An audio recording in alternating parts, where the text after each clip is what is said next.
Hey everyone, David C. Anderson here coming at you from the KnifeCenter. Welcome to KniFAQ number 64, the knife series where I answer all your questions, whether they're sharp or dull.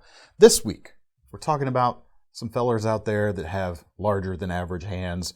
We're talking about small knives that think they're a little bit bigger than they actually are, and I may even have my own redemption in this episode. So, let's get into it.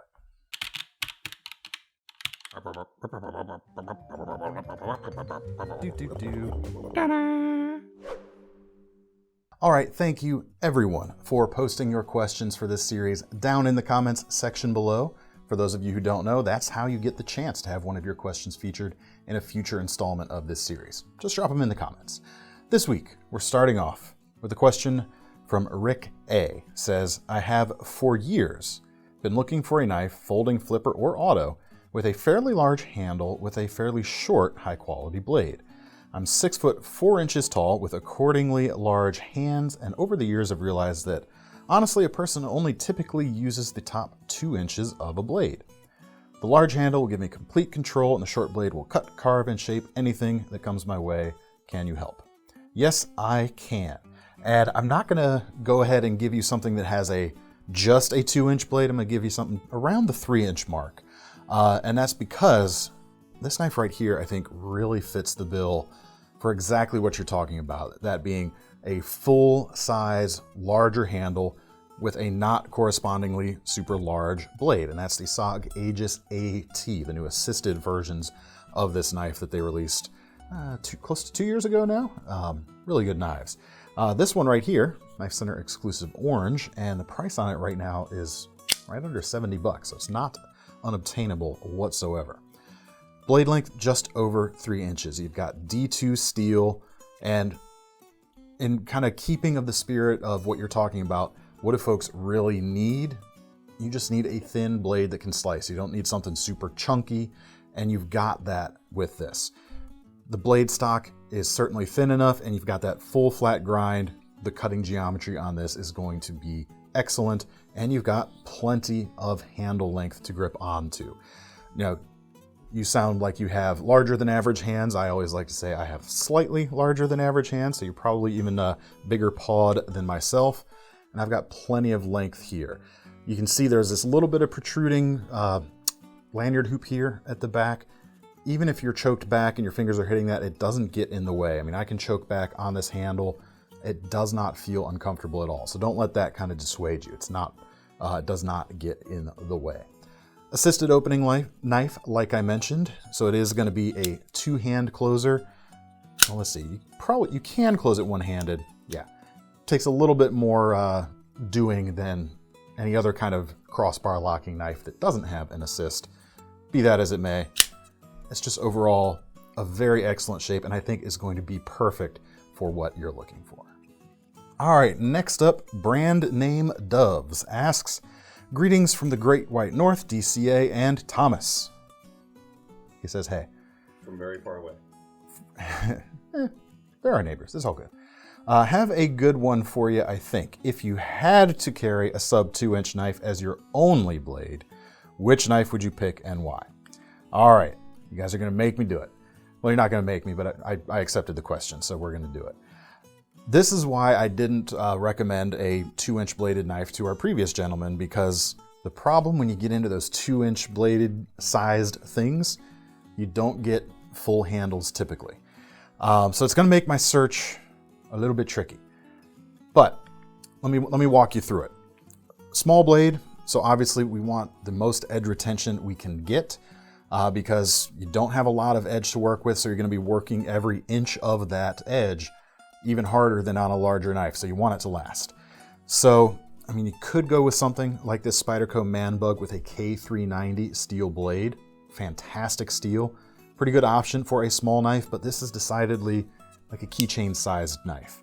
Really great knife though, like 72 bucks thereabouts for it, and you're paying in this case mostly for the steel, not for the size of the knife. Has a fairly secure hold for this small of a handle, but I would wind up wanting more for larger tasks. Other things in the Spyderco lineup that I like that could work are the Spyderco Chicago. Comes in less expensive than the previous knife, $58. and you get a fuller sized handle, kind of a 3.5 grip, and it's plenty wide, so you've got a solid purchase. But if it was going to be my only knife, I would want some steel that was more premium or that offered more edge holding than the BD1 that you would get here, which is a shame because I think it is a great design. Likewise, the Boker Subcom. I actually own one of these and have carried it as a daily carry before. But still, we're dealing with AUS 8 here, and if it's my only knife, I'm gonna probably want some more edge retention, even though you do have a solid grip here. So the pickings are getting slimmer and slimmer, but one knife here could be a good option, the Bestech Imp S35 VN. So you're not sacrificing in that respect. $158 knife here in this case, because you've got frame lock made out of titanium and the ball bearing flipping action behind it. And here we're actually getting into what I consider a usable or full usable handle here, kind of just about all 4 fingers when you've got your finger in that leading finger choil there, which it is going to sacrifice a little bit of usable blade length in this 2-inch size we're dealing with, but I think the trade-off is worth it personally for the bigger handle in this case. It's not quite doing it for me, because here's the problem. We're talking about me. It's my personal preferences. I like a lock that I can keep my fingers out of the closing path of the blade. So that means something like a button lock or a crossbar lock, which would be my preferred, but there's nothing really that does it. Side note, we also have the Bestech Goblin, which, depending on where you measure it, could be a little bit over 2 inches in the length, even though the handle here is the same. So I took that out of contention, but just wanted to put that out there before someone else did. This would be good. This would be good, don't get me wrong. But like I said, I prefer those other styles of locks, and personally I prefer an American-made knife too. So that's starting to lead me towards some of the California compliant automatic knives that are made here. Because some of them, like this A01 micro switch from Hogue, offer you a fuller handle than just a 2-inch blade would require for closing. Pretty good option right here. 127 bucks. You've got CPM 154 blade steel. I would actually probably wind up going for the Wharncliffe blade on this, because on a blade this small, this amount of belly, I don't know, I might wish I had more of the dropped tip with the Wharncliffe. I'm not sure. Do dig these knives though. You do get more handle than the blade needs. They include a bottle opener there, cap lifter as a result as well. Extra safety switch there to keep it from flying open in the pocket. Nice action, and you can close it easily with one hand, and their fingers never cross the path of the blade. However, I think I would probably settle on this knife right here, the Microtech Exo Set. And I don't know, like something about carrying an auto day to day, it could present problems, but since we're living in a fantasy world where I can only have a 2-inch blade anyway, we'll just pretend that doesn't matter. 250 to about 300 bucks depending on which version you get. And the reason I like it is you've got that 2-inch blade, and I would go for the Tonto for myself personally rather than the double-edged. I just find that a bit more practical if I'm doing kind of choke up things on it. You get generally pretty good steels with these, and you get as just about as full-sized or as full of a handle grip that you could get with a 2-inch blade, thanks to the kind of money clip inspiration of this OTF. There's a solid purchase there. I mean, just check out how much space in the palm that does take up. Really nice, and it's probably as close as I'm gonna get to something like an Axis lock in this size format. And what I mean by that is it allows me to open and close the blade really quickly. If you've got an Axis, you guys know it's real easy to pull back, flick the blade closed in a heartbeat. Obviously, this is a very different mechanism, but it allows for the same type of access and closing when you're finished cutting what you're cutting. But yeah, for all those reasons, I think I've convinced myself. I hadn't fully settled on it before we started filming, honestly. I decided to pull some things that were in contention and kind of feel it out as we went through things. That's it. That settles it. It's the Exo Set, people. We're just a bunch of guinea pigs to you, aren't you? All right, next question. Odd Savage, that's a great name, asks, DCA, redemption time. Have you ever answered a question or recommended an option only to think of a better answer later? You're usually spot on with your advice. Thank you. You're very flattering. Thank you, sir. But there's got to be one or two that just dig at your subconscious. Fill us in. What's the new best answer? So yeah, there have been a few where I've answered a thing, and then sometimes I think of something later and be like, oh, that would have been really good actually for that. Or actually, when we were talking about knives for motorbikers, we had the Wind River knife from Tops that I made as a suggestion. Mm-hmm. Wind River, right? Not even realizing that was the name of a river that Evel Knievel tried to jump, which even further completed the motorcycling tie-in. And I had no idea. Someone in the comments filled us in. Which brings me to the comments section. Usually you guys do a great job. If I miss something or maybe don't go over something quite as well as I could have, you guys are right there to chime in. But there is one in particular that I'm a bit sore about. It kind of digs at my subconscious. And that's because it's a subject I know really well. And I do prepare, like sometimes I'll have a couple of bullet points on my laptop over here with some notes just to make sure I hit all the points. But even then, sometimes I may miss a thing. And this went back to someone was asking about the difference between survival knives and bushcraft knives. And I had this as a bullet point, but forgot to mention it. But the comments section, you guys chimed in on this beautifully. So we'll leave a link to that video so you guys can see the whole rest of my bushcraft v survival take. But the one thing I didn't mention is that when you're talking about a survival knife, when you're talking about a bushcraft knife, usually it's part of a wider variety of tools that you're going to have on hand. And as such, the blades can be a little smaller, a little more specialized. Whereas the survival knife mentality usually has to subscribe to like the one tool option. It's going to be the only thing you have, so it has to do more things, usually less well than the specialized things, obviously. But that was a point that, like I said, I had that bullet. I forgot to say it. I really wish I did, because that's the one thing that mars that little segment on that particular KniFAQ, that if I'm pointing people to it, I just have to know in my head that I didn't do as good a job as I could. Sorry. Yeah, I definitely didn't edit it out. You wouldn't have. For all of Thomas's snarkiness, he's actually a pretty nice guy. We'll see. He's like, don't let my secrets out, man. Thanks for the question, Odd Savage. That was pretty cool. All right, next question comes from Livio Rivera. Hi, can you help me find a pocket knife for a Christmas gift? Perfect timing. Here is what I'm looking for. Blade under 3 inches, deep carry pocket clip, assisted opening, preferably made in the USA. Is there such a knife? Yes, there is, and it happens to be one I'm quite fond of. This version right here of the Kershaw Dividend. American made, about $96 these days. Really striking look.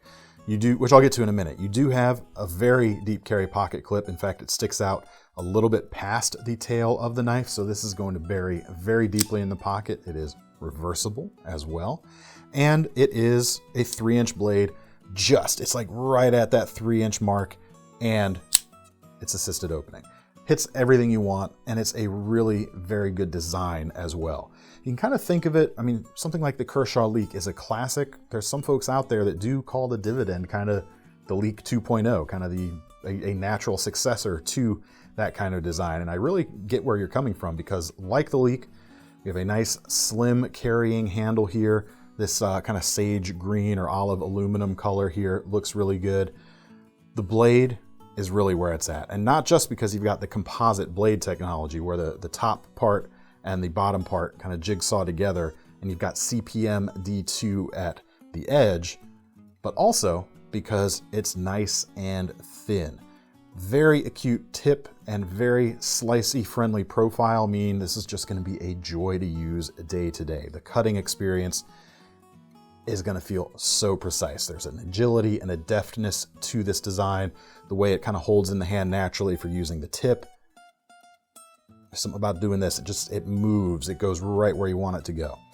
And that CPM D2 is a really cool kind of improvement over your standard D2. It's much more tough than standard D2 is, while offering about the same kind of edge retention. And they paired it with N690 at the spine. Interesting story, the N690 here, it's a pretty decent cutlery grade of steel. It doesn't really do anything for the performance of the knife being here at the spine. And I think they didn't intend this originally to be that steel, but when they put a piece of N690 together with the D2 and they did the heat treatment, they loved the way it came out, the coloration that you see right here. So they kept it. Pretty cool that they kind of leaned into it, because you've got just a really cool finish to go along with it. Really cool knife, and you know, I could buy this anytime I want. I haven't yet, but I would certainly be really happy if I got this for Christmas too. Really, really cool knife. All right, now we're getting into the lightning round for today. Mark Philip Lichtenstein asks, "What's up, David?" That's the first part of this question. Not much, man. I'm a big dude, 6'3". Another more big dudes today. Looking for a folding Karambit that will fit my much larger than average paws. What do you recommend? It's kind of fortuitous that you use the word paws in this case, because we're going to go with the Cold Steel Tiger Claw. Price on this regularly about $120. XHP blade steel, about 3 inches in length, but it's very massive feeling. It's not a dainty 3 inches. And the handle, check out how long that guy is. Remember, my hands are slightly larger than average, and hooking into the index finger groove here, I just barely hit the ring at the back. So you've got a whole extra finger space behind the standard grip, which I would need for this knife. If this is too small for you, I would be shocked, for one. I don't know where you'd go after that. Maybe get an Espada XL and don't worry about the Karambit aspect of things. But really cool knives, and should be big enough to suit your needs. I certainly hope. All right, next question comes from Mark H. Phelps. Hey, DCA, if you have a friend that is a man, the perfect gift is a knife for any birthday, holiday, or special occasion. Change my mind. Why would I do that? Does he know what channel he's watching? He's not wrong. I mean, I just spent the last 2 weeks making knife gift videos, so no, I'm not gonna do it. Expand your horizons maybe a little bit though. Why just a man? Women like knives too. I've given knives to women. I've given several knives to my wife. Actually, I'm not sure whether she appreciates all of those or not. She does, but on a different kind of level. More utility factor. Well, I was going to go with that she loves me. Sure. Yeah, let's go with that, Thomas says. Jerk. All right. Next question comes from Jean-Baptiste Demetz, or Demay, I'm not sure. Let us know in the comments. Hi, DCA. What do you think is the proper grind for a Nessmuk, Scandi, or flat? Why? Thank you very much. I'm going to stake out my position here, and there are going to be people that disagree with me here, and that's okay. I showed this Joker Nessmuk earlier. It came with a Scandi grind. Price on these are about $98, really well put together. But a Scandi grind to me, it's a specialized grind. It's really good for wood carving especially, but the Nessmuk is a hunting knife pattern traditionally, and for that reason, I think flats or hollows make more thematic sense for a Nessmuk. All day, every day. Revo Ness, right here. D2 blade, really cool knives. Yeah, sorry people. Does that mean I don't have Scandi ground Nessmuks in my collection with some really beautiful handles that I will never trade or give away? No, because I absolutely have those things. But that's my opinion anyway on grinds for Nessmuks. All right, Zerg Rush. Got a StarCraft fan over here. Hey DCA, I'm going into cooking and was wondering, what's the best looking, the fanciest kitchen knife under $100? Undisputably, in my mind, are these knives from Viper, the Sakura series. Coming in at $99.95 right now. This is the 8-inch chef knife. There's Santoku as well. There's some other patterns out there. These things are just gorgeous and definitely going to make an impression when you pull them out of your knife roll at the job, or if you're, it's gifting season after all. Nitro B steel, great shape. These have a really nice rock to them when you come down onto the heel of the blade, which you can't say about every chef knife out there, so I really like that. But we've got gorgeous Bacote wood handles on this particular one. Some nice features in front of the there, right at the ricasso. Kind of call to mind like a forged blade, although this is not a forged blade. Really cool look, and it's a Jesper Vaknes and Jens Anso collaboration too. So it's not just some corporate designed chef knife. Really awesome. Even Thomas is thinking about getting one of the Santokus here, and he doesn't exactly buy a knife all the time like you or I usually do. No, I'm buying old cars. Yeah. His knife money is tied up in parts, is what he's saying. Yes. Which brings us to our most serious question of the day, which comes from Newt. Important question for you. My sister-in-law insists on doing a white elephant at her Christmas Eve party. I'd like to give something that will really annoy her. I love this guy. The more gaudy and bigger, the better. Around $25, please. So this was fun. My first thought was carcass splitter, obviously, but that's way beyond your budget. But then I was thinking you could buy like just a machete sheath or like an axe handle with no head on it or no machete in the sheath. But that would annoy like really everybody. There wouldn't be anyone there who would probably enjoy that. So I think there's one clear and away winner in this kind of price bracket. Regular price about $28. Cold steel blowgun, baby. Yeah, man. Good luck wrapping it too. So do what I do. I wrap things in aluminum foil. You can just kind of crunch it around. No one will have any idea what it is. And if that doesn't annoy her, then she's probably pretty awesome. So there you go. That's all the time we've got for today, folks. Thanks for your questions. Had a lot of fun answering them this week. Again, to get a chance to have one of your questions featured on a future episode, just leave them in the comments below. If you want to get your hands on any of these knives or blowguns or blowgun accessories, we will leave links in the description, as always, to take you over to KnifeCenter.com. Make sure you sign up for our Knife Rewards program so that when you buy one of these knives today, whether for yourself or your white elephant Christmas party, you'll at least earn some free money to spend on your next ones. I'm David C. Anderson from the Knife Center, signing off. See you next time.